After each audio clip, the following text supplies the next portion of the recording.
It will settle in your thoughts. And somewhere or the other, the thoughts will connect. The manure, the nutrition will connect with the seed and it will start fruitioning. It will start flowering. Flowering as good thoughts. And good thoughts lead you to good action. No good thought is without good action. Even being joyful is good action. Because when you are joyful, you spread joy in the family. You spread joy in the society. You spread joy in your classroom because you're full of joy. You're dancing, you're singing. When you dance, when you sing, have you seen anybody cry? When you dance, when you sing, you don't see people around crying. They also start enjoying. Or if somebody is crying, they stop crying. Isn't that true? Is it true? Isn't it true? So here are my few thoughts which I would share with you on, since you are all in school or in education, college, university. What is education as far as I'm concerned, which is abundant? What is abundance of education?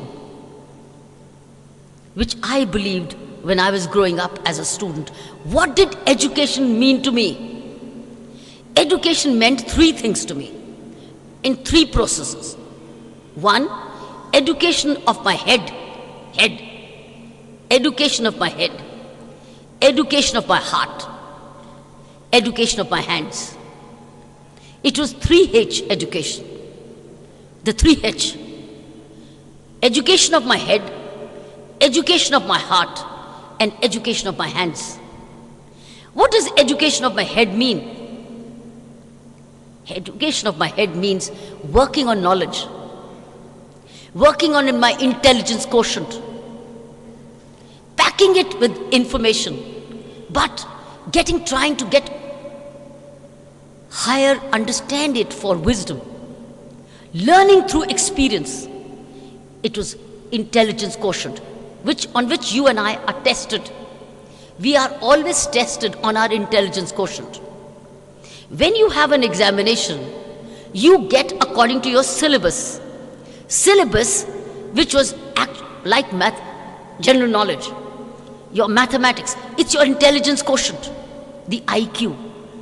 So the first learning is the head, of which we are tested all the time. We pack ourselves with facts and figures.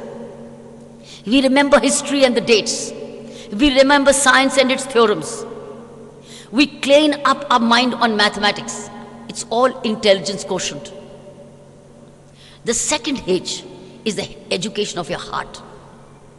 The education of your heart is about you as a human being. We as monks in heart, as good human beings. And who are good human beings?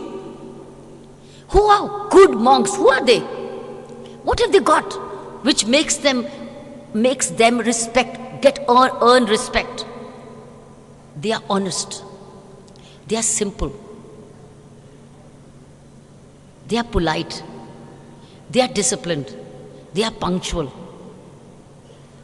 They are methodical. They are men and women of character. They love. They have compassion. They forgive. They forget. They are happy. These are all emotions. They're not doing mathematics. They're not doing mathematics. They're not doing science theorems. That was IQ. What are they?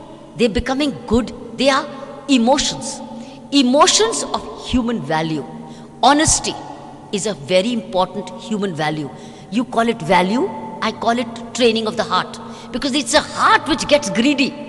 The mind wants, but the heart gives in.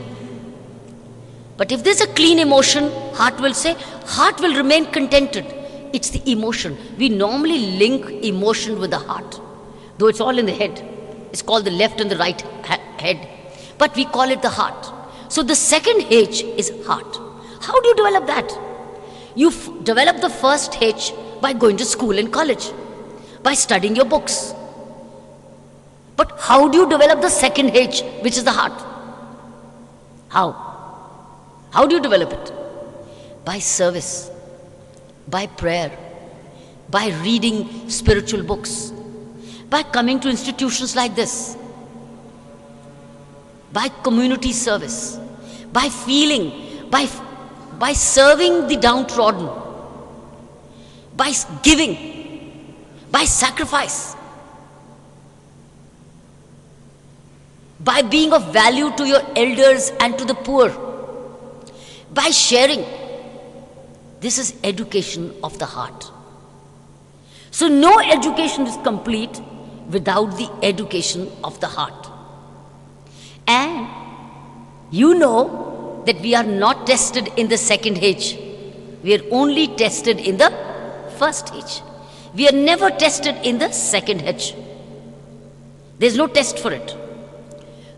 What tests us in the second H of education is life. Life, relationships, adversity, challenges, not school and college examination. Examination does not test us in the second H. It tests us only the first H. Engineering, medical, when you stand for examinations, you are tested only in the first H. That is why many officers, police officers, administrative services officers, all India civil services officers, engineers and doctors do not make good administrators. Why? Because only the first H was tested. Second H was not developed. It was not developed. They never worked on it. They never paid attention to it. They only studied and crammed, studied and crammed. They never developed themselves all round. Sports. They never played sports. They never had time. They never gave it time. They never had time to read other spiritual books, autobiographies or biographies, or go into retreats. Humanities did. Students of humanities learned history, anthropology, geography, political science, public administration. But students of engineering and medical focus so much more on of the intelligence quotient that they are left no time with the emotional quotient. So they necessarily do not they make very skilled people, skilled technicians, skilled in medicine, but you give them administration, they don't. Because they haven't developed in human resource management. Whereas they will be wonderful, ideal, and those of the engineers and doctors or administrators who stood out in their careers are those who worked on the second H also. So my friends and my brothers and sisters, it's very, very important that we work on the intelligence quotient alongside our emotional quotient, which is the second H called the heart. You get it? Have you understood what I said? Or is it too theoretical? Is it too theory? Or are you understanding what I'm saying? I can't see you till the end, but can you understand what I'm saying? Good. This is exactly what happened in my life. My career has been a lot of the second H. In my policing, I could have stopped at the IQ, which means arresting people according to the law. Just arrest. You've committed a crime, this is the law, go to jail. Come back from the jail, you are still a criminal, I continue to watch you, continue to punish you, harass you. This is it. This is my training.